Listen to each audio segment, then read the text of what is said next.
Okay, welcome everyone. Welcome. Thank you to be here. Just wanted to tell you that I'm not sure that next week we will have class. Yes, I will send a message to confirm that. So we should come back on the 16th July. Yeah, so I will confirm that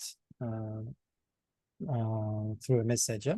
Okay, very good. So how many people did attend the debate class, debate review on Monday? Hello. Yeah, sorry. Hello. There was Palavila, me, and Sigunla. Okay, very good. So did you have time to? Yes, we had lots of fun. We went back to some of the basics. We did a bit of counting debate too, and then we did the first debate you proposed. Good. So what was the first debate? It was, hang on, I have to go back to my notes now. Yes, I have it on the WhatsApp, yeah. Yeah, hang on. You've got it? Yes, I should have it, yeah. It was cognition and something else. I'll just tell you. Yes. Yes, cognition, object of direct perception. Oh, Yes, yes. And it was a bit of okay. a heavy one. Yes. How many headaches? We had at least three headaches, I think. Okay. I'm not sure if mine or Palavila's was the biggest headache though. Yeah, so today we'll try to review. Yeah, no slides today. Fantastic, So fantastic. then we'll try to review some points. So it follows that you can posit the definition of cognition. Normally, yes. Anybody can help. You can say, like in Tibetan, they would say, Chirtan ye ngalame. Generally speaking, there is one, but I don't have it. That's exactly where I am. Okay, so cognition or mind, if you wish. No, it's clear and knowing. Yes, clear knowing. It follows that the subject clear and knowing is the definition of cognition. Yes. Okay, fantastic. And now you should know what is the meaning of an object of direct perception. Okay, so we could have engaged object, appearing object, and so on. Yeah. Okay, so it follows that you know the difference between the subject, the two, cognition and object of direct perception. We Yeah. should.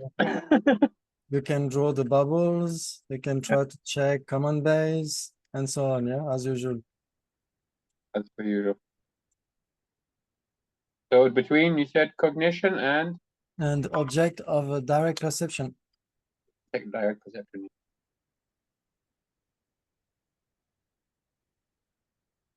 Um,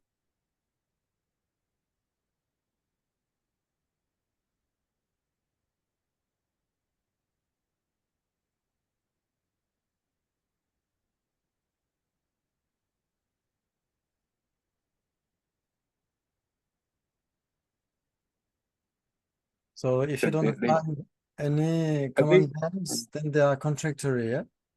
If Mhm. you don't find any common base. If there are common bases, then you could say, okay, they are equivalent. But you could find also A not B or B not A and something which is none of them, yeah? So that's the way to progress in the distinction between the two, yeah? So any answer?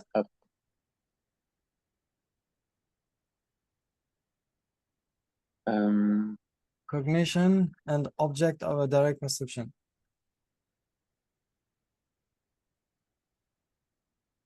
I would say there's a common base somewhere. Yes, you found a common base. I'm not sure which, but I'd say there was one. Um, What could it be, for instance? um, for the subject, um,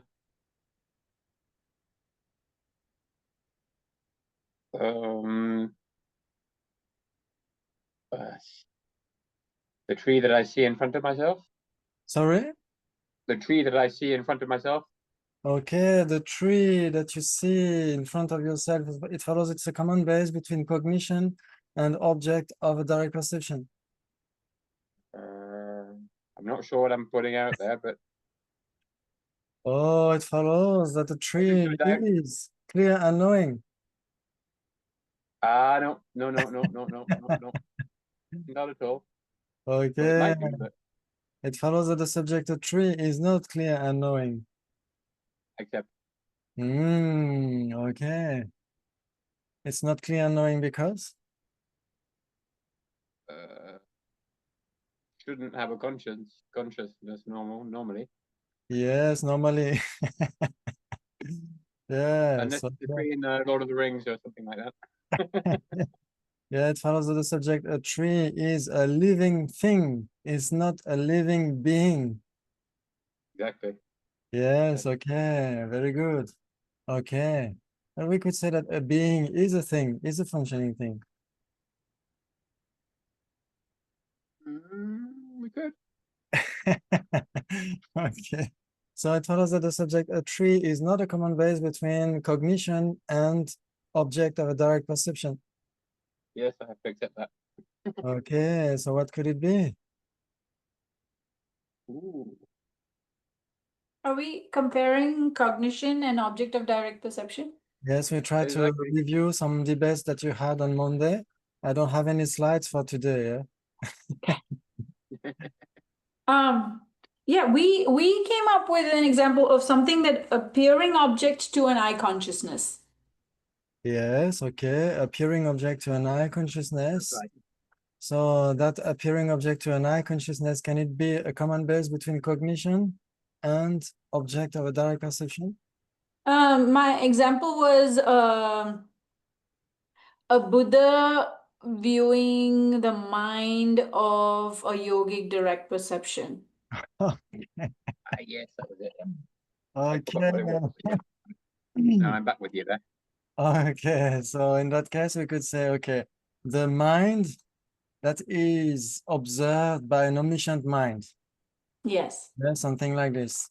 Okay, so a consciousness which is an object of an omniscient mind. Yeah, everybody follows the common base. Yeah, you have a Buddha who is omniscient. So of course there are many debates about what is omniscience, but let's say that it's the knowledge of all phenomena without any confusion. Yeah, and it's a direct perception. A Buddha doesn't have any mistaken mind, so he doesn't have any thought consciousness. Yeah. Okay. Yeah. So it follows. Wait, Yes, please. but even if he doesn't have a thought consciousness, it is cognition though. It Cognition is still is. there. Yeah. And Yes. direct perception is there. Yes, very good. So it follows that the mind that is known by an omniscient mind is a cognition. Except It is a cognition because it's clear and knowing. it follows that if it is clear and knowing, it's necessarily a cognition. Except. Okay, fantastic. And that mind, which is observed by an omniscient mind, is an object of a direct perception. Except.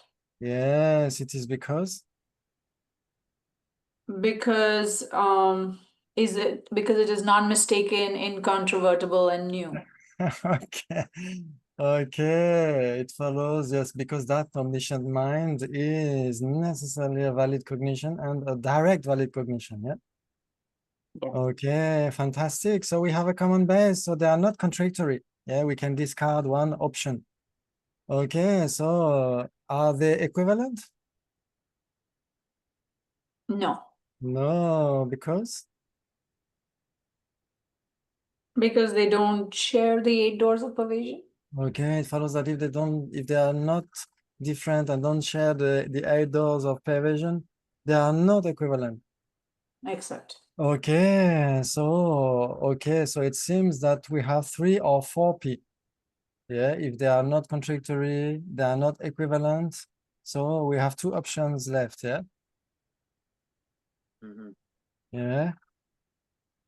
I Okay. was going to say 3p. 3P for I would have said Daniel. 3p earlier on, but I'm still not sure of myself. But I'm Okay. throwing it out there just in case. Yes. If we say 3P, it follows that you can posit the perversion. If it is A, it's necessarily B, but if it's B, it's not necessarily A. How do you formulate that? It would be that the object of direct perception, an object of direct perception,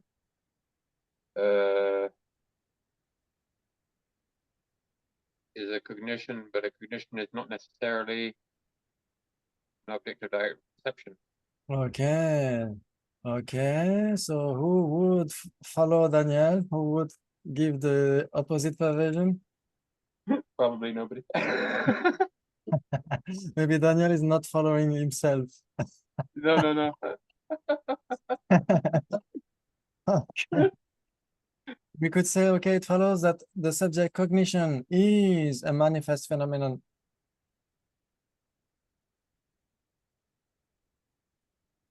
Yes, Yes, it is a manifest phenomenon because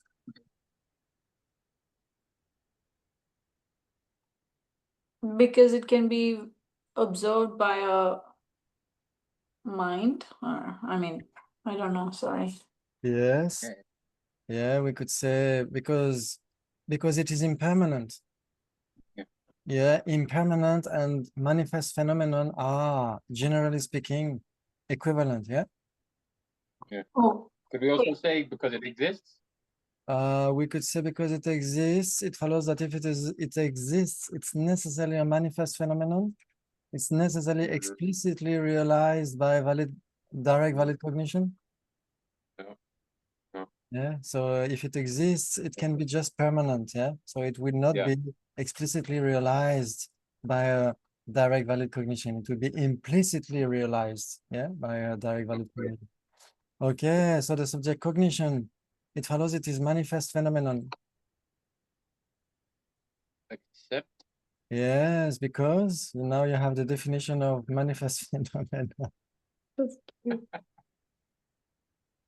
because it is impermanent and explicitly realized by direct valid cognition. yeah. Yes, exactly. Yeah, that's the one of the phenomena which are equivalent with impermanent. Yeah.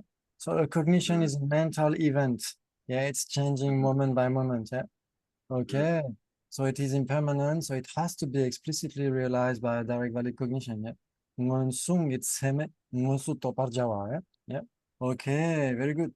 So it follows that if it is a cognition, it has to be an object of a direct perception. Yeah.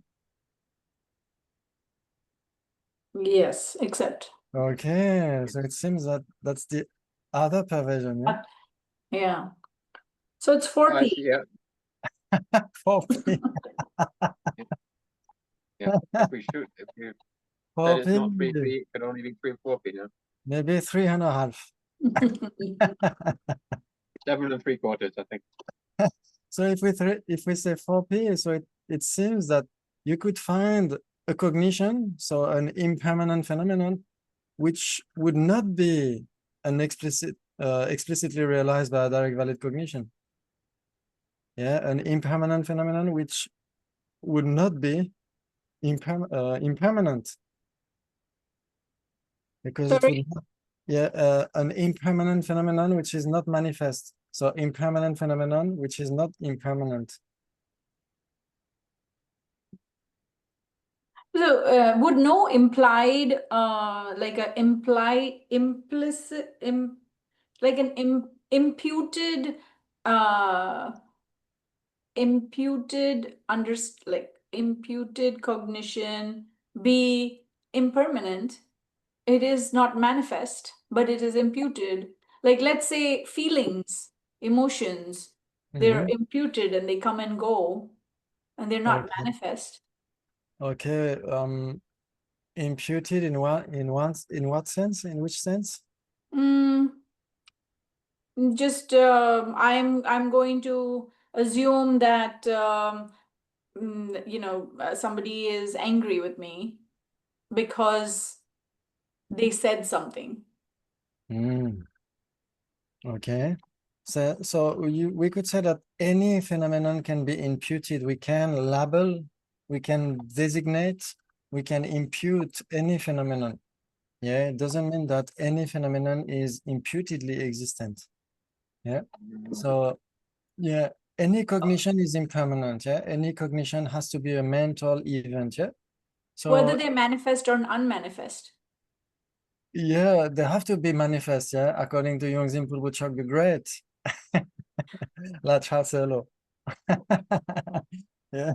Okay. Jung Rinpoche would say that any impermanent phenomenon is manifest, has to be explicitly realized by a direct valid cognition. Yeah.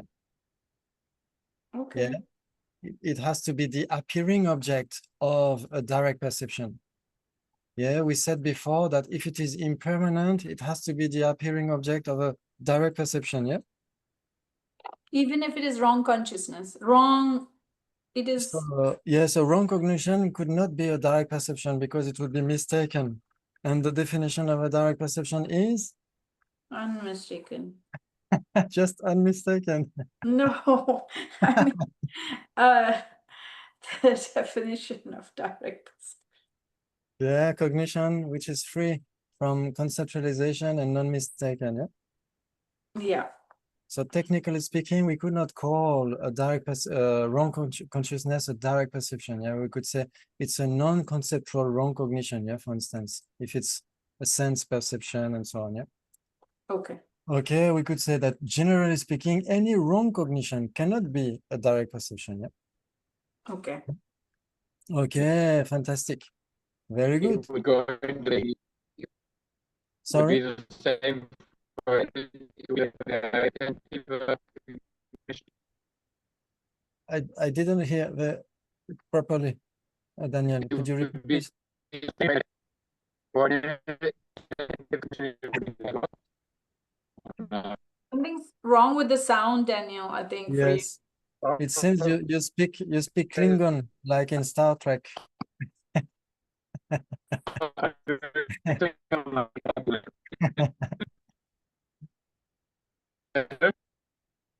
Not so much. Okay.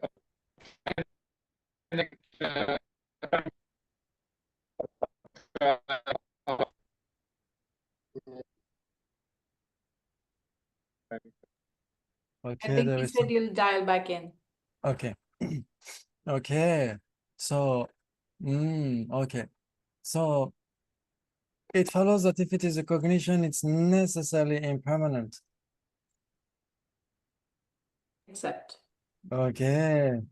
And if it is impermanent, it has to be the appearing object to a direct perception.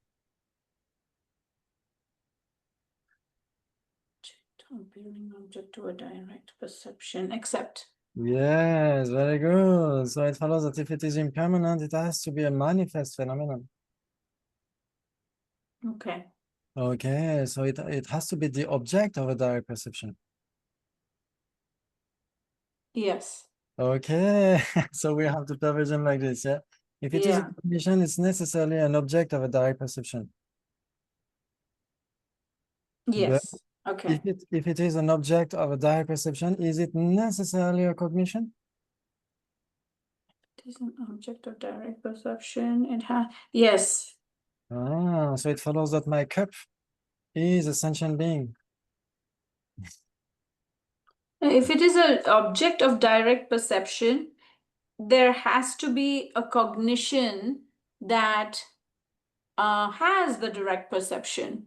Yes, exactly. Yeah. So the subject itself is a cognition, but Yes. its object, yeah, its object, is it necessarily a cognition? No. No. Very good. For instance, A tree. a tree. It follows that the subject, a tree, is an object of a direct perception. Except. Yes, and it follows that the subject, a tree, is necessarily not a cognition. Except. Okay, so it seems that the perversion goes like this, yeah? If it is a cognition, it's necessarily an object of direct perception. But if it is an object of direct perception, it's not necessarily a cognition. Yeah. Except, yeah. Then, But yeah. but if because we debated this and we were thinking if there is you can have a cognition that is not a direct perception. Yes. For instance. A cognition that is not a direct perception, right? Okay. Yes. For instance, which one? So we were thinking maybe a thought consciousness. Yes. That is a thought consciousness that is just thinking of a dream or a meaning generality or something. Okay. Is that not so? It doesn't have an object of direct perception, but it is a cognition. It doesn't have any object of a direct perception. We could say that, you remember we said that if it exists, it's necessarily a hidden phenomenon as well, yeah? Oh, Yeah. So it means that it can be inferred by any inferential valid cognition, yeah? what can be inferred? The object of direct perception or Yes, the anything. Yeah. no, but I'm looking for something that is a cognition and not an object of direct perception. Ah, okay. So because you are still, you stick on the fourth P. I'm trying to stay in this 4P. But Okay, I'm so thinking if because a thought consciousness in meditative equipoise, how about that? okay. So it's almost that. Yeah, if we say meditative equipoise, if we say samahita, yeah, or nyamsha in Tibetan, yeah. Samadhi. Yeah, a samadhi could be conceptual, but a nyamshak or meditative equipoise, usually speaking, we take that name for a non-conceptual yogic direct perception on emptiness. Usually Okay. speaking, yeah. And it's called samahita. Yeah, samahita, yeah, in Sanskrit, yeah. Yeah, meditative equipoise. Yeah, you can check in, for instance, Path to the Middle, yeah, from Anne Klein and Drepung Loseling Kensur Yeshitutten Rinpoche. Yeah, he would give the etymology of the name Samahita, yeah, or Nyamsha. Okay, very good. So usually speaking, it's not conceptual. Yeah. Okay. What did you want to say, Daniel? No, I said okay. You heard me okay? No? Yes. Yeah, it was my connection froze. I think that's why everything just stopped. Okay.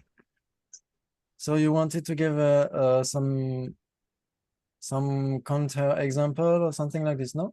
Before was I was a point in that point when I spoke. It was just I was asking if the inattentive cognition would be the same as you said for the mistaken.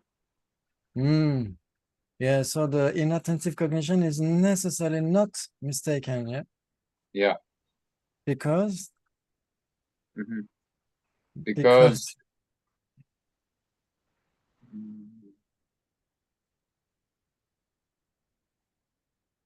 because it realizes its object. okay, so it follows that inattentive cognition can be valid, No, can ascertain. Okay, no, I so can't. No, it's not. No, the so wording's wrong in that case. yes, we haven't studied that yet, yeah, during the classes, but inattentive cognition is one of the main divisions of direct perceptions. Yeah. Mhm. So it has to be non-mistaken, yeah. Yeah. Yeah. Mhm. But It's it just that doesn't we don't. realize, yeah, Yeah. it doesn't realize its subject. It doesn't ascertain its subject, yeah. Yeah. But it's valid even Oh, so. Yeah. yes. So it cannot be, okay, we could say, yeah, could you find any illustration of a cognition which is not an object of direct perception? Because it's very large when we said object of direct perception. Yeah, Mhm. that direct perception could be an omniscient mind. So could you find any cognition which a Buddha doesn't know? Normally not. No. Yeah, because we can say that also, as Yunzin Burbuchok says, if it exists, it has to be an object of comprehension of an omniscient mind. Mhm. Yeah, that's Yeah. an equivalent. Mhm. Yeah, if it doesn't exist, it cannot be known by an omniscient mind. And if it exists, it has to be known by an omniscient mind. Exactly. Yeah. Okay, very good. So there is no cognition which would be hidden for Buddha. Absolutely. Yeah. Yeah, Except. everybody accepts, or still any doubt?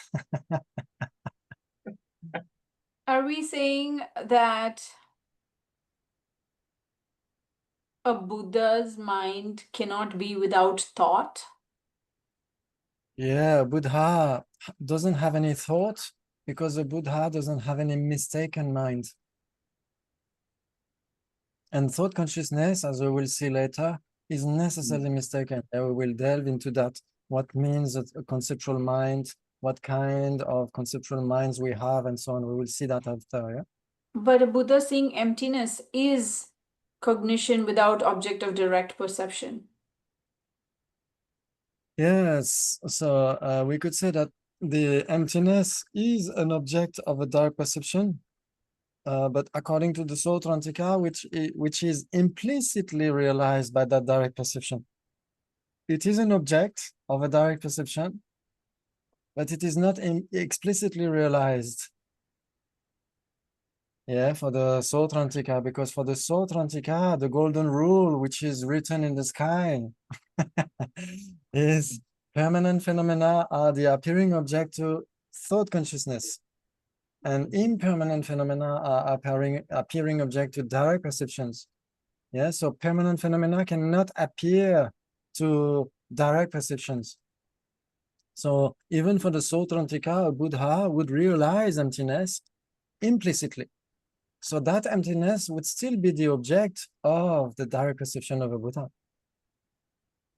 Okay, so it's 3P. Yeah, but not the appearing object, yeah, but the object in general, the engaged object. Mhm. Yeah, 3P, exactly, 3P. Can you stage the pervasion again? Yes, Yeah. if it It was is a the opposite one. cognition, It was the opposite yeah. one to the one I gave, I believe. So if it is a cognition, it's necessarily an object of direct perception. But if it is an object of direct perception, it's not necessarily a cognition. Yeah, it can be a cup. Mhm. Okay. Yeah, it could be selflessness. Selflessness is an object of direct perception or yogic direct perception. Yeah? But selflessness is not the appearing object, yeah, of that direct yogic perception. Yeah? Yeah, is it okay for everyone? Mhm.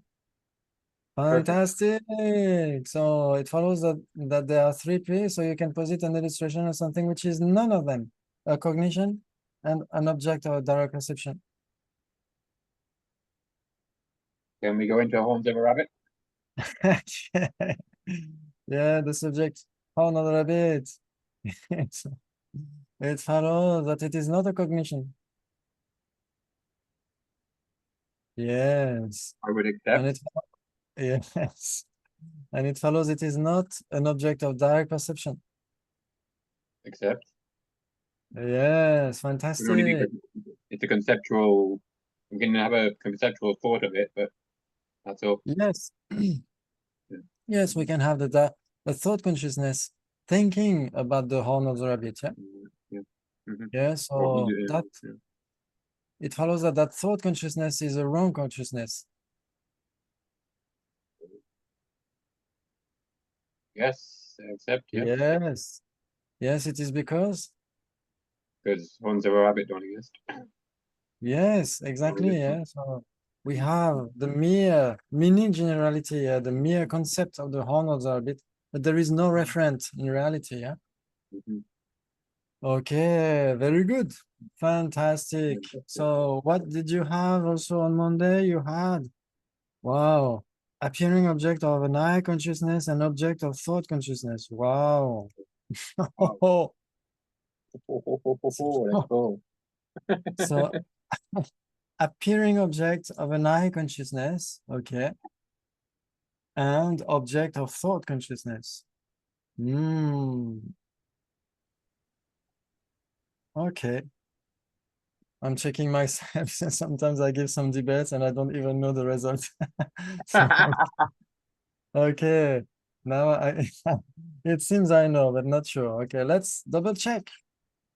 Okay, so it follows that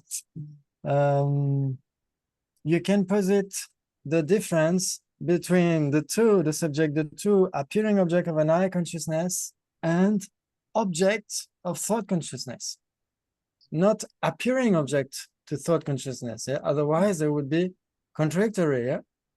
Mhm. Yeah. Okay. If we say appearing object to direct perception, it's necessarily impermanent. Appearing object to thought consciousness is necessarily permanent. So they would be contradictory. But if we say appearing object of an eye consciousness and an object of thought consciousness, contradictory equivalent 3p, 4p, maybe 5p.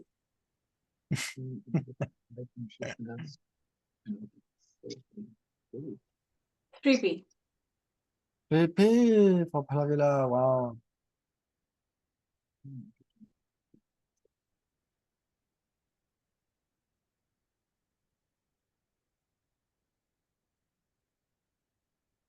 Okay, let's try to double check slowly, step by step. So if we say 3p, it seems that there are some common base, yeah?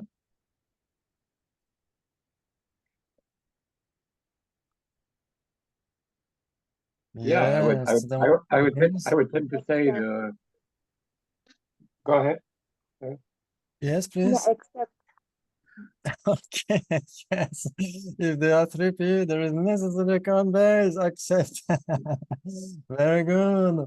So what can we find as an illustration of a common base between appearing object of an eye consciousness and object of thought consciousness? I would tend to say the tree outside my window, because Yes, I can see it and I can also cognize it. yes, the tree outside, it follows that the subject, the tree, is an appearing object to an eye consciousness. If I can see it directly, yes. Exactly. So that's the appearing object of the appearing object to the eye consciousness apprehending it. Very good. Okay. Yes. Because it casts an aspect to your eye consciousness. Yeah. Okay, very good. So that's the appearing object of an eye consciousness. And it follows that that tree is an object of a thought consciousness. Yes, because if at night I close the sorry, if at night I close my shutters and I think of the tree. Exactly. Yes, it Mm. follows that if we can think about that tree, then it Mhm. is an object of our Mhm. thought consciousness. Yeah. Mhm. Okay, fantastic. So they are not contradictory. So 3p, what is the perversion?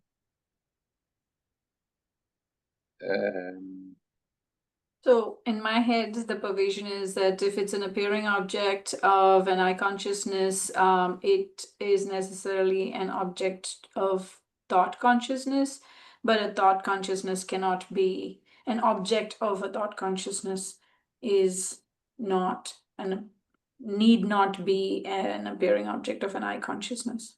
Yes, I like tend to agree this. with that. Yeah, very good. If it is an appearing object of an eye consciousness, it's necessarily an object of thought consciousness. But if it is an object of thought consciousness, it's not necessarily an appearing object of an eye consciousness. Yeah? So what could be an illustration of an object of thought consciousness, which is not an appearing object to the eye consciousness? Uh, Yes, c'est un horn of a rabbit. Okay. Okay, horn of the rabbit, it follows it is an object of a thought consciousness. Except And it follows that the subject object means existent. oh no. Okay. We could say that the subject horn of the rabbit is okay. an object of the thought consciousness apprehending it. Yeah. We could say ranzin topet zitangi yina topet zintangi yimbe makyap. Yeah, like in Yonzin Purvuchar Lorik, if it is the object of a thought consciousness thinking about that, or apprehending it, we could say, it's not necessarily the object of thought consciousness. Yeah, so in that case, the horn of the rabbit is just imagined by the thought consciousness. Yeah, so it is an object of thought consciousness apprehending it. Ranzin tope, zintangi. Yeah, okay, very good. The thinking of His Holiness, if Okay, His Holiness birthday is coming up. That is yeah, the object of thought consciousness. yes. So we could say, okay, the birthday, His Holiness birthday. Yes, is it an object of an eye consciousness? That could be debated. Yeah, yeah. We could say that His Holiness is yeah, hopefully and much fortunately an object of an eye consciousness. Yeah?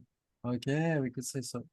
But the But is it? memory of, okay, let's say the memory of a picture of His Holiness is a thought Yeah. consciousness. Okay. Okay, that's a thought consciousness. Yeah, okay.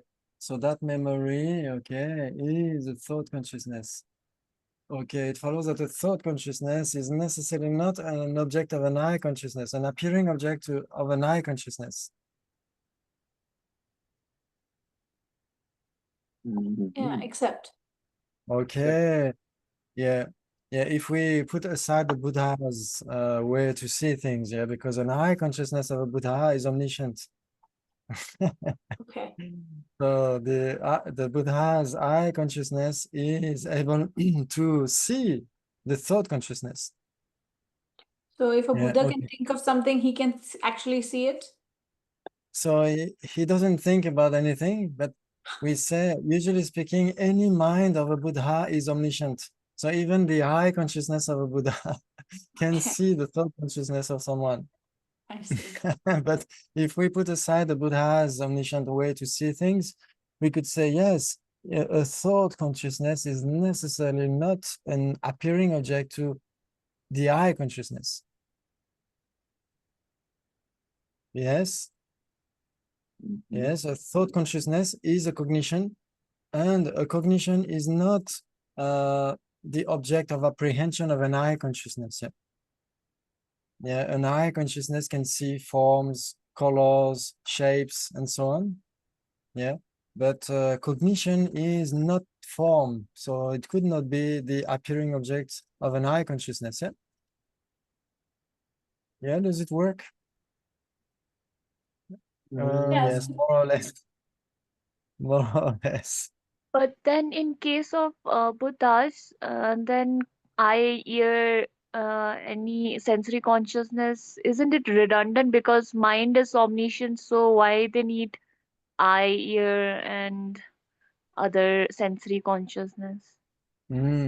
Yes, because we could say that the empowering condition, yeah, the uncommon empowering condition of an eye consciousness of a Buddha would be some kind of subtle eye sense power. So that would make the difference between the eye consciousness of a Buddha and an ear consciousness of a Buddha and the mental consciousness of a Buddha. Yeah, that's we can say that the empowering condition, yeah, the dominant condition, you can call it like this as well, the dominant condition. Yeah. Okay, then it's the sense power and not the functioning part through which we distinguish in case of ordinary persons.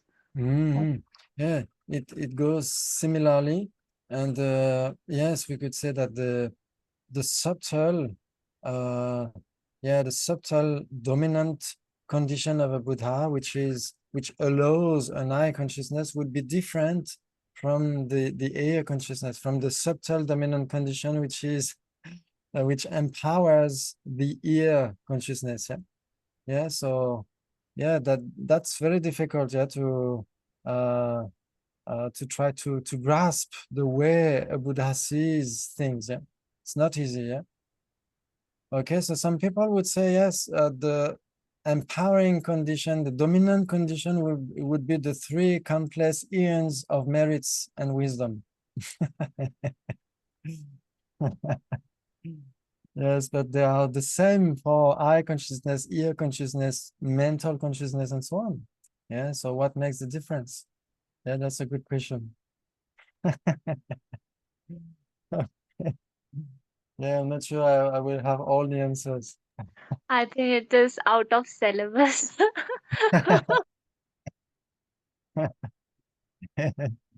Yeah, we could say if we try to grasp that, yeah, maybe we could have like more headaches than during debates.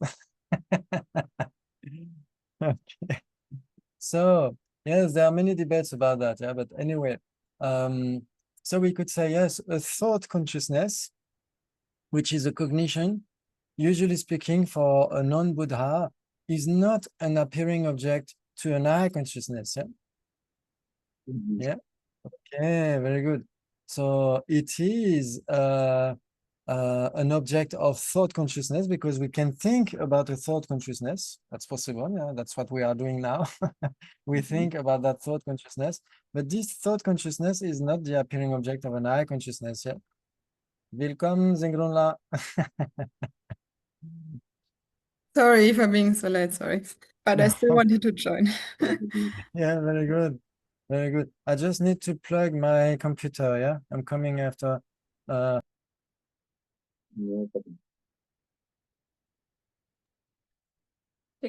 doing the second debate, appearing object of an eye consciousness versus object of thought consciousness relationship. We're currently debating whether it's 3P or 4P. Okay, so what did we find?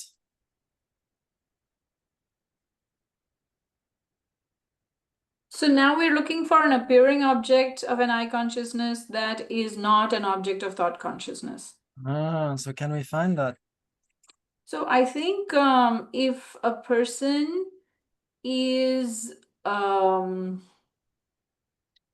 okay, this is a stretch, but here's what I'm thinking is if a person is in anesthesia, like partly sedated, his mind is not active. Actually, maybe a dream, because the mind is not active, mind is not engaged, but a dream is completely from the mind, actually. Can you have an eye consciousness that is not connected to the mind?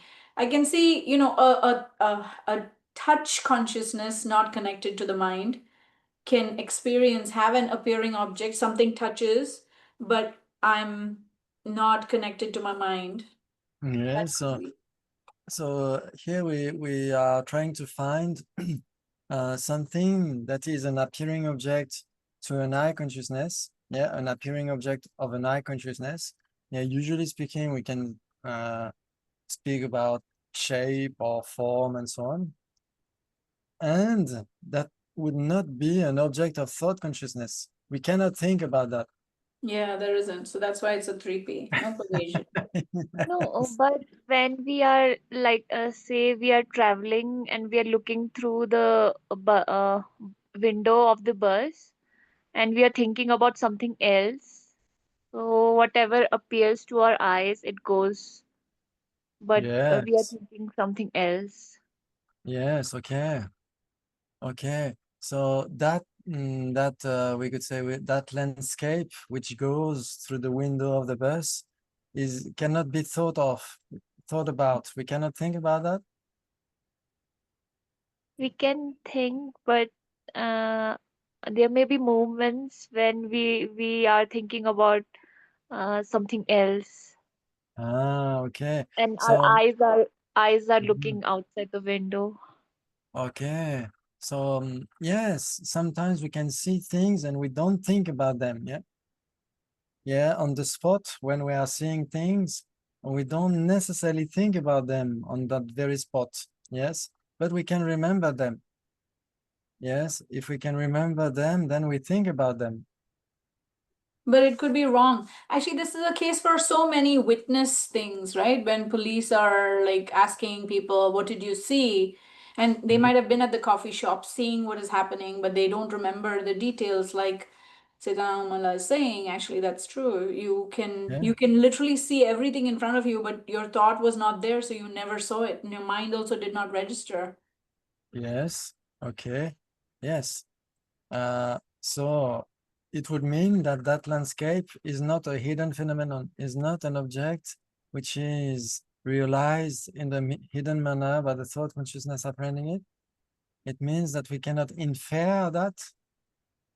We cannot think afterwards, oh, that was an object of an inattentive cognition because it was so quick. Things like this. Yeah. Yeah, we can Yeah. infer. We can infer what Yes. the eyes saw. Okay. Exactly. Yeah. So if we can infer that, it means that it is an object of a thought consciousness, no? Or we can infer that the eyes forgot to see. Like your thought is aware that was inattentive. The eyes were inattentive to the data coming in. Yes, exactly. Yes. So you can remember that you had an inattentive cognition. Yeah. Yeah. So in that case, that memory is reliable, we could say, because yes, some kinds of memories are fake in one sense. Yeah, there are some studies about the brain that one same memory along the life of the people could change. Sometimes we could remember some details, sometimes we could forget some details, and sometimes we can insist on some details and so on. Yeah, but generally speaking, yeah, that memory, if it is not fake, yes, then we can remember, oh, I saw a landscape. Yes, so if we remember, oh, then I saw a landscape, that landscape is an object of thought consciousness, even if the eye consciousness was inattentive, yeah? We can say, oh, like for instance, you try to read a book and your eyes go line by line, and after some time you can think, oh, what did I read? My eye consciousness was inattentive. I was thinking about something else. Yeah? It follows if it is existent, it's necessarily an object of thought consciousness. Accept. And then if it is an appearing object of eye consciousness, it's necessarily existent. Accept. Yeah, then you can, and then if it is an appearing object of eye consciousness, it's necessarily an object of thought consciousness. Exactly. Yes. Yeah. Okay. Very good. Yes. So yeah, there will be some debates about that. Yeah, is, for instance, a mirage an appearing object of an eye consciousness? There would be some debate about that. Yeah, some people would say there is no appearing object. Some people would say there is an appearing object. Yeah, like maybe Getzabje would say, for instance, it is an appearing object, which is one substance with the mind, but it's not mind. It's an NACP. So some people would say like this, yeah, like in Knowledge and Liberation, you could see some details about that. But if we drop that, yeah, if we could say, if it is an appearing object to an eye consciousness, it's necessarily an appearing object. So it's necessarily an object. So it's necessarily a hidden phenomenon.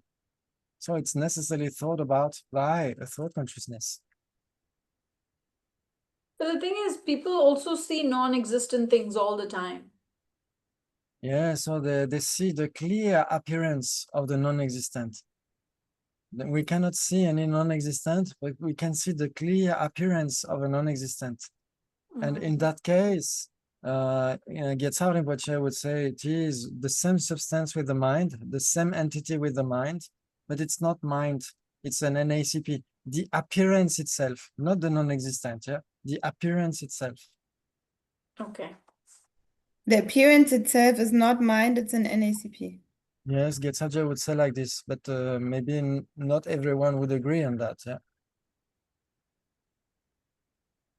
Because if we say, okay, the appearance has to be impermanent, yeah? So if it is form, then the appearance is correct. If it is mind, that would be difficult, yeah, to say that mind is seeing mind directly. Yeah, the eye consciousness is seeing the eye consciousness. So that's why maybe Geshe Rinpoche says that the clear appearance of a non-existent is an NACP. Because if we say it is permanent, then we have some issue, yeah? How can it appear to an eye consciousness if it is permanent? Yeah? Okay, many debates, many deep debates about that. So we have 3P between what and what? Appearing object of eye consciousness and object of thought consciousness. Yes, very good. Okay, fantastic. So then we had also, okay, object of thought consciousness and object of direct perception. Did you have time to see that as well? No, we did just the first one.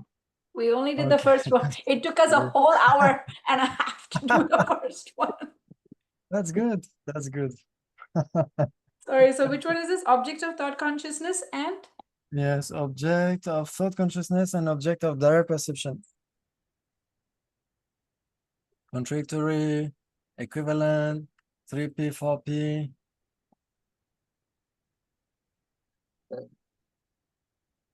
So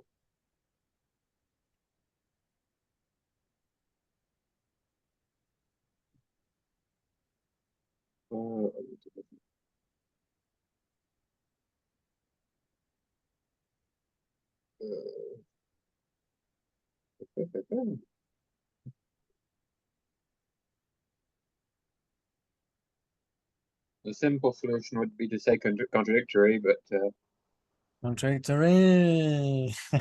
I'm not sure. Okay, let's keep it. Let's try to double check. So, okay. It follows that the subject, the two object of thought consciousness and object of direct perception are contradictory. I would accept. Okay, they are contradictory because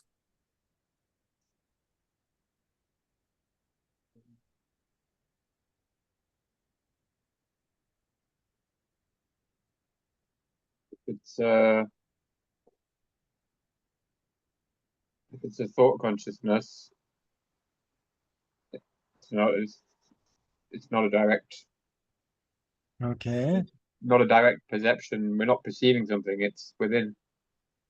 okay. So because the subject, the two thought consciousness and direct perception are contradictory. I would say so. Okay. But 3P. 3P, me too. 3P, 3P. So 3P. 6P. Wow. the- Okay. So if you have 3P, you can address a consequence to our defender, Daniel. You can Mhm. clap your hands and say it follows the subject. That is not. And so on. You can do the job. It Sorry, so- follows the subject an apple is not an object of direct perception. Why? It follows the subject an apple is object of direct perception. If it's in front of you, yes. It follows the subject an apple is an engaged object of a thought consciousness. Is not an engaged object of a thought consciousness.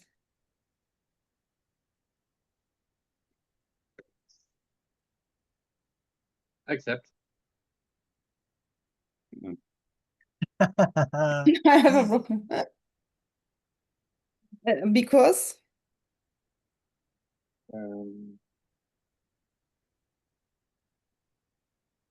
No, sorry. No.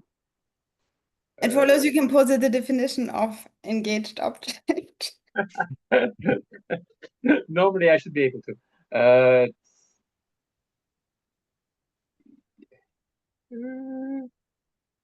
It is an object which has the for which the superimpositions have been eliminated. That's it, yeah. It follows the subject an apple is the engaged object of a thought consciousness because it fulfills the definition of being an engaged object of a thought consciousness. Yeah, no, I'll accept. So, the subject an apple is. Actually, I'm not sure on this, Christoph. Well, it is a common base. Yeah, I agree that it's a common base between an object of direct perception, yeah, and an object of thought consciousness. Therefore, it is not contradictory. Yeah. Yes, What does sa mean? Accept as well. very good. Yeah, so it follows that they're not contradictory. Accept. Okay, even if the thought consciousness and direct perception are contradictory. Yes, because one Yes. is conceptual, the other is non-conceptual, correct? Yeah. Yes, but Yeah. their objects may not be contradictory. Yes, yeah. I was on the wrong thing. Yeah, so I was thinking thought consciousness and direct perception. I didn't have the Yes, okay. object. I had it, but I didn't have it in my mind. Yes, very good. Yes, so direct perception and thought consciousness are contradictory. Yeah, But yeah. they can have common objects. Yeah. Yeah, we Okay. are not speaking about appearing objects. Yeah, otherwise, it would be contradictory. Appearing object of direct perception and appearing object of thought consciousness, contradictory. Because the first is impermanent, the second permanent. Yeah, appearing Yeah. object to direct perception, impermanent. Appearing object to thought consciousness, permanent. So they would be contradictory. But if we Yeah, but just the say object not. objects, Yeah. Oh, okay. Now I And see if that. I Very take, good. sorry, if I take the apple would be the engaged object of both, right? No. yes, exactly. Yes, very good. Mm. But Yes, if I take the appearing and then, but then, yeah, okay, the apple is still impermanent, right? Yeah. I accept.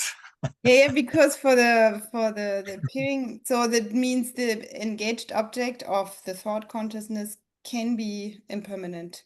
Exactly, very good. Wait, sorry. So the appearing object of thought consciousness of apple is a permanent meaning generality? Is that what we are thinking? Yeah, the appearing object of thought consciousness apprehending apple is the meaning generality of apple. Yeah. Which is why it is permanent. But because Yeah. direct perception of the object of appearing object is apple, which is produced and dying, whatever, so that is impermanent. Is that why Yeah. direct perception, appearing object of direct perception, apple, is Yes. impermanent because it is produced and Changing dying? moment by moment. Exactly. Okay. Okay. Yes, it is changing moment by moment, and because it can change moment by moment, it's a condition for the eye consciousness apprehending it. If Okay. the apple is not there, then the eye consciousness apprehending an apple cannot exist. Yeah, very Okay. good. But for the thought consciousness, if you have an apple here or not, you can think about an apple anyway. Yes. Yeah, okay, very good. Okay, so they are not contradictory, object of direct perception and object of thought consciousness. So 3P. So it follows you can posit the perversion.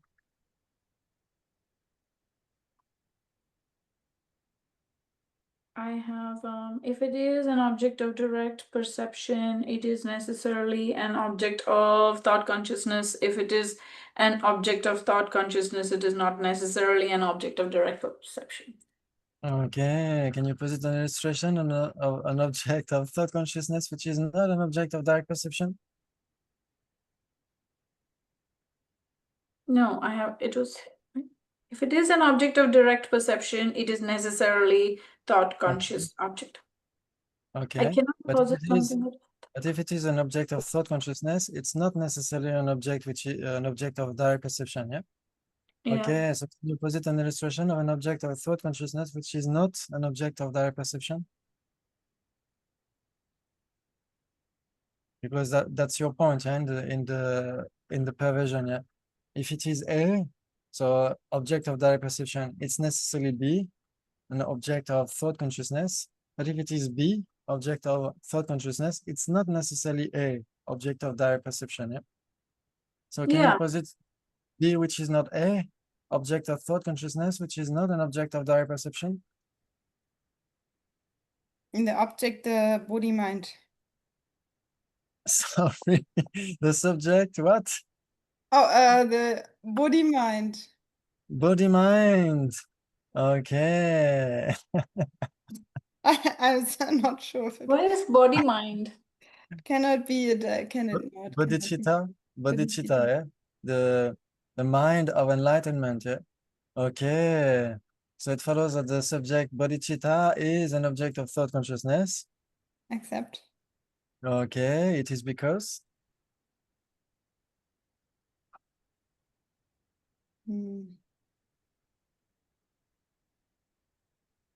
Because it is oh God, the no, the appearing object to thought consciousness. oh, it follows it is No, it would permanent. not be. No, does it work? No, then it would be.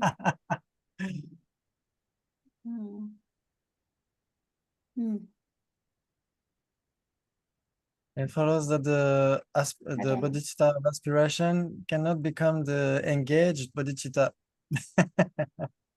because it is permanent, because it is the object and the appearing of thought consciousness.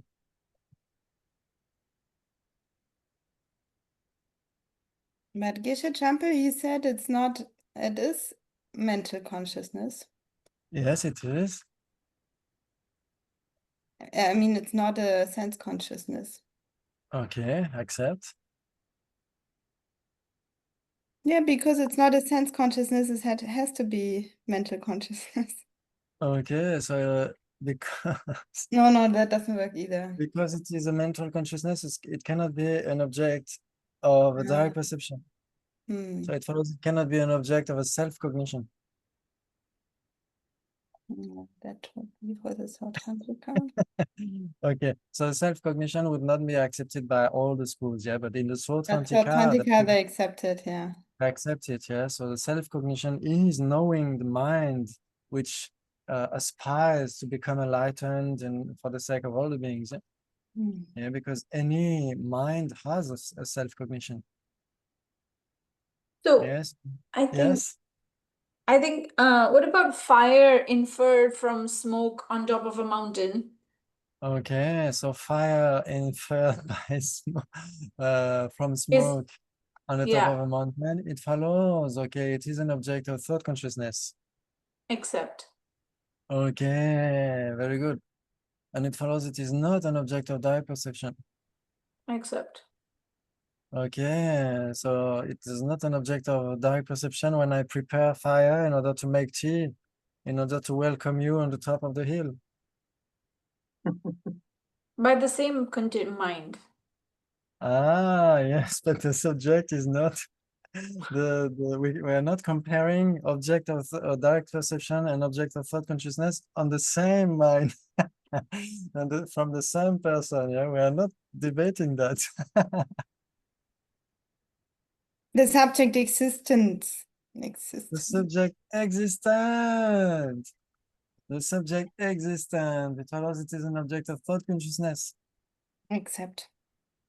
Okay, it is an object of thought consciousness because It's permanent. it's permanent. So it follows that if it is permanent, it's necessarily an object of thought consciousness.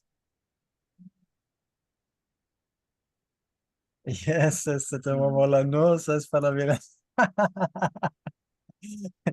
I accept. I said like this. Yes, because we can think about permanent phenomena. Yeah? Okay. And if it is an object of thought consciousness, is it necessarily permanent? No. No. Okay, because the apple is both, yeah? An object of direct perception, an object of thought consciousness. Okay. Okay, so the subject existent, it follows it is not the object of a direct perception. Accept. Okay. So it follows that a yogic direct perception cannot realize the existence of rebirth, Why? the existence of selflessness. Why? It can. It can. It can. So it follows that the subject existent is an object of direct perception. Why? It isn't. No pervasion. Was it the perversion? Only because if it is existent, no. Yeah. How did you say it? If it is existent, it can be an object of direct perception, but existent Okay. itself cannot be. Okay.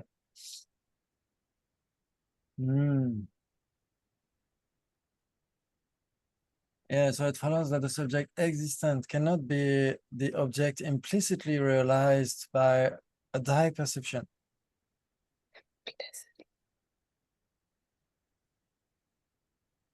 Let's accept this. Let's see what. Okay, so it follows that the subject existent cannot be known by an omniscient mind, which is a direct perception. No, it is explicitly realized. It is not implicitly realized. Yeah, the subject existent is permanent, yeah? Yeah, Yes. because of the organic rise and non-organic rise. Yes. Yeah. So it follows that the subject existent is non-organic rise. I'm joking. Okay, so existent is permanent, yeah? So it cannot be the appearing object to direct perception, yeah? But it can be an object of a direct perception, implicitly realized by a direct perception. Yeah, otherwise existent. Yeah, okay, we could formulate another way. Okay, it follows that the subject existent exists. Yes. Okay, so it follows that the subject existent is an object of comprehension. Accept. Okay, and if it is an object of comprehension, it's necessarily an object of comprehension of an omniscient mind. Accept. Okay, and it follows that an omniscient mind is necessarily not conceptual. Accept. Yes, it's necessarily not conceptual because Because omniscient mind has only direct perception, right? yes, because it is unmistaken, yeah? An omniscient mind is necessarily not mistaken. Okay, so it follows that the subject existent, because it exists, is an object of a comprehension of an omniscient mind, which is a direct perception. Okay, accept. Okay. Okay, so can you posit an illustration of an object of a thought consciousness, which is not an object of direct perception?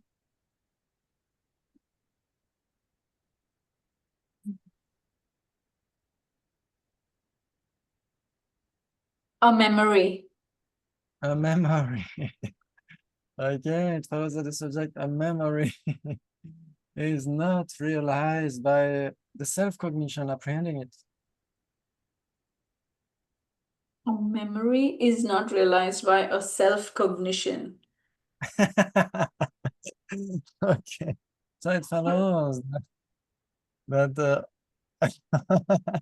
okay, so the memory is conceptual, yeah? Yes.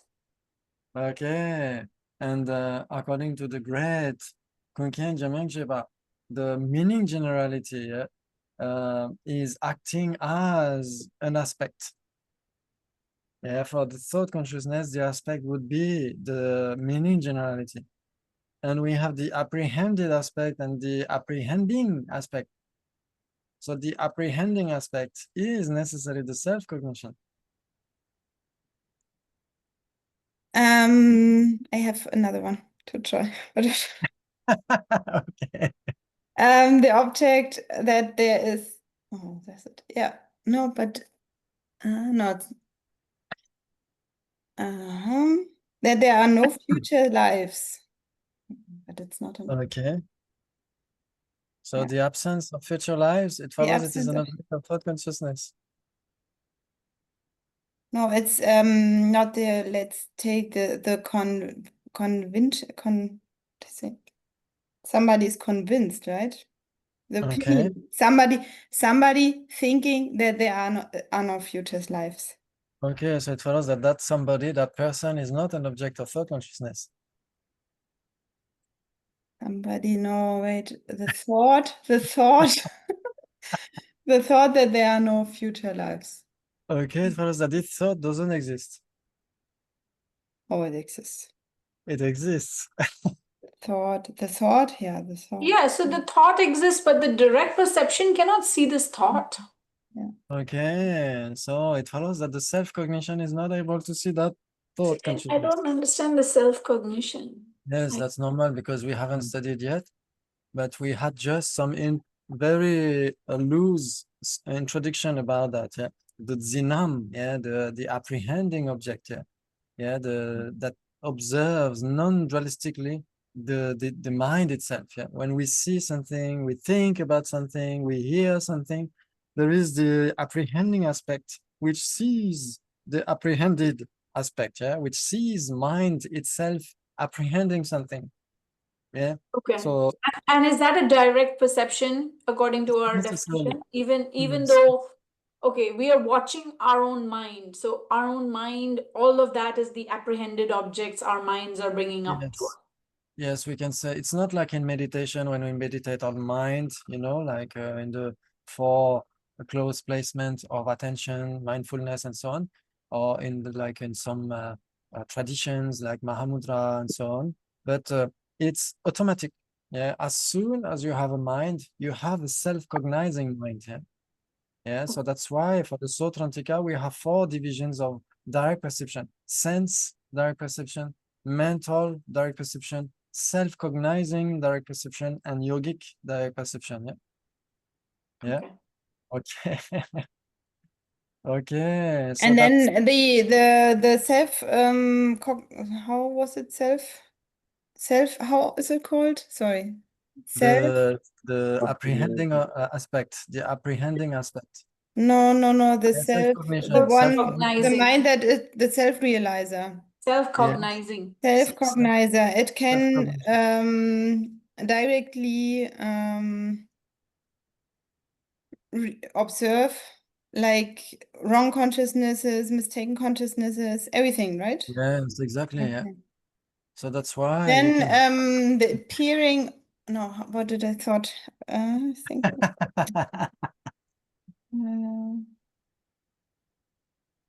No, sorry, I have to think again. No problem. The Okay. appearing. Yes. If it is an object of direct perception, it's necessarily an object of thought consciousness. Yeah, we all agree. We can think about anything that is an object of direct perception. Yes. Okay. Except that's easy. The That's other easy. way I feel is not, does not, like, I don't think that pervasion exists, but we are struggling with that right now. Exactly. Yes. But the appearing object of a horn of a rabbit to a thought consciousness. Okay. So, okay. So the meaning generality of horn of the rabbit, no? Ah, yeah, the meaning generality. Yeah, meaning Yes. generality is permanent, and object of direct perception has to be impermanent. So we cannot, that cannot be an object, no? Okay. So, okay. So it follows that the Buddha doesn't know what we think about now. Ah, yeah, the Buddha argument. Buddha is so happy to see our minds checking, yeah. Growing our intelligence for the sake of all the beings. So happy, so blissful for them.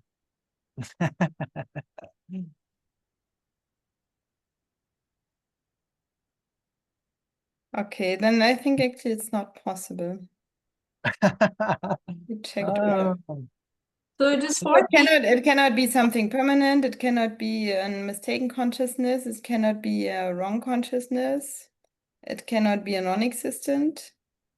And it cannot be an existent, right? So No, so Okay. now we are proving that everything that is available to the object of thought consciousness is also available to the object of direct perception.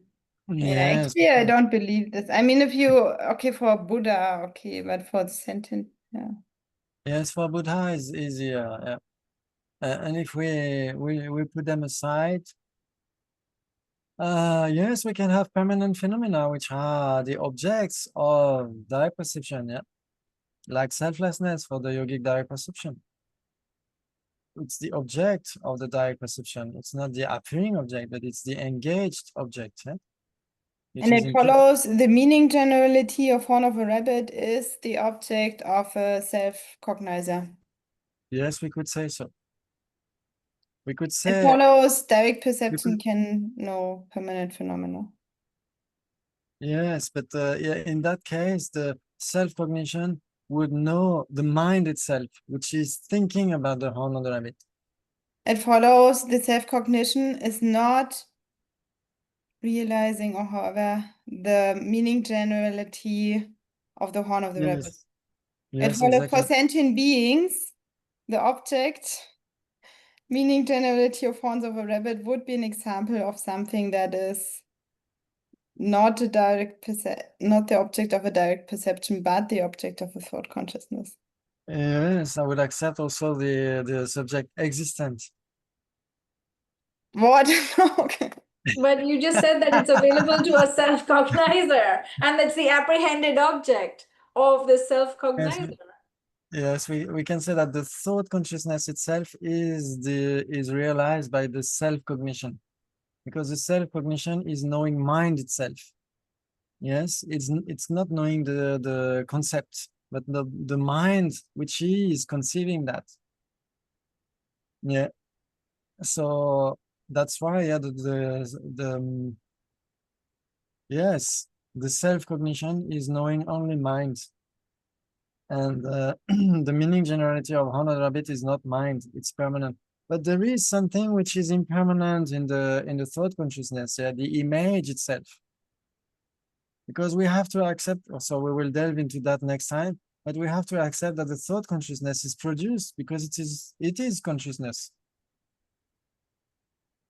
Yeah, it's like the bubble, yeah. The bubble in water. The outside of the bubble is water, but the inside is a mere absence of water. So it is permanent inside, but impermanent outside. We could say so. Yeah, so the thought consciousness is produced by seeds ripening, yeah. Yes, okay, so So the then thought in consciousness this itself case, is you're saying produced. Yeah, the object of direct perception is the mind that produces thought consciousness. yes, the object of the self-cognition, yeah. Object of self-cognition is the Yeah. It's the mind itself, which is thinking about this and that, yeah. that is impermanent. Okay. Even if it thinks about permanent things, the mind itself is impermanent. Yes, exactly. Very good. Yeah. But what about the prasangikas? They don't accept self-cognition, right? So Exactly. what example would they give? Like a thought. So yes, for the thought consciousness, yeah. So the example would be the example of the bear, yeah, from the Bodhisattva Shantideva, yeah, in the 9th chapter of the Bodhisattva Charyavatara, yeah. Yeah, the bear, which is bit by a poisonous rat. So that's the illustration given by the Prasangika. They would say, when you have any consciousness,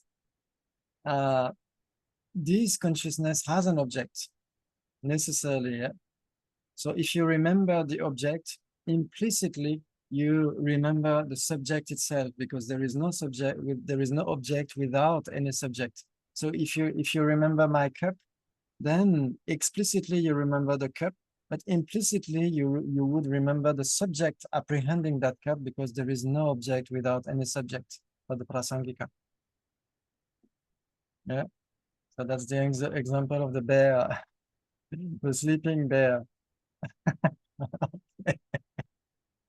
Very good. Yeah, like okay, like the bear knows that the rat bit him.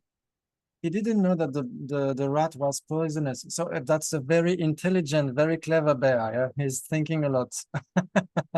Yeah. So he knows that the rat bit him, but he didn't know that the rat was poisonous. But because he is sick, during spring when he wakes up, he's sick.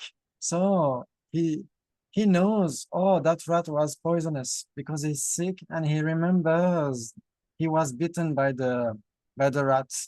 Yeah, so that's a way to explain that we can know the object, of course, because we are the subject. Yeah, so there is no object without any subject. If you remember the object, implicitly you will remember the subject itself, because self-cognition is especially in order to explain the memory of the subject itself. Of course, the object, that's important, but the subject itself, how we know that we saw that. Yeah, so the epistemologists who would accept the self-cognition would say, in order to remember that we saw a cup, it means that when we saw the cup, we had a valid cognition knowing the subject itself. That's the self-cognition itself. Yeah. So because it is a valid cognition, then we can have the memory of the subject itself later. Does it work? More or less. Yes. Okay, very good. And then the Prasangika, they would say there doesn't have to be a valid cognition on the subject. Yeah, they would say that you have a valid cognition of the object. Yeah, of the Yeah. object. So because you have a valid cognition of the object, then you can remember the object, and implicitly you would remember that valid cognition itself. Yeah, because there is no object of comprehension without any valid cognition apprehending it. Okay. Yeah, in one sense, it would be the way to ascertain the memory of the subject itself without any self-cognition. Yeah. Very good. Thank you so much. It was very interesting. So, Sorry, so just so did we just establish this as 4P? so object of thought consciousness and object of direct perception. Generally speaking, we could say equivalent.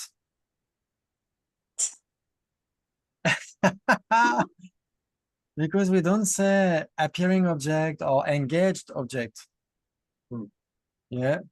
And if we include in existent, yeah, like the equivalent phenomena with existent object of comprehension of an omniscient mind, then that's easier. Yeah. An omniscient mind is necessarily a direct perception, and everything that we can think about is necessarily observed by that omniscient mind. Yeah, any that's only for phenomenon an that we think. It feels Sorry? only for an omniscient mind this is the case. For human, ordinary Yes. mind, this is very Yes. difficult. Otherwise, in some cases, like the absence of cat on your table is a mere absence, so it is permanent, but still you can see the mere absence of cat on your table, yeah? So it is an object of your direct perception, which is implicitly realized by your eye consciousness. Yeah, so some cases like this, mere absences, that's okay. Mere negations, yeah, they can be the engaged object of direct perception, like selflessness for the yogic direct perception. Yeah, it is the engaged object of the yogic direct perception, but it's not its appearing object. Yeah, Okay. but for other cases like existent or the meaning generality, yeah, that would be some issue. Okay, we'll have to think about this a little bit more. Yes, that's important. Yeah, you double check by yourself. You can draw your own conclusions, yeah, because in some textbooks they would say this and that, yeah, so they don't fully agree on everything. And I'm just a parrot. I don't know everything I'm talking about, so I'm sorry. So that's why you need to double check. Yeah, you need to use your critical mind. Yeah. Okay, thank you so much. So we didn't see all those debates, and I will send you a message to confirm if we have class only after 2 weeks. Yeah, because next week I have to translate the retreat. Okay, thank you so much. It was a great pleasure, and we can of course dedicate for the long life and very good health of His Holiness the Dalai Lama, and because we need him so much, all the sentient beings need him so much. He's light, he's like the sunlight in that universe. So we need him so much for the sake of Tibetan people, for freedom in the world, for harmony among religions, and for the well-being of all sentient beings. Yes, thank you so much. Thank you. See you next time. Bye bye, Christopher. Thank you Bye. so much. See you, Bye-bye. everybody. Bye. See you.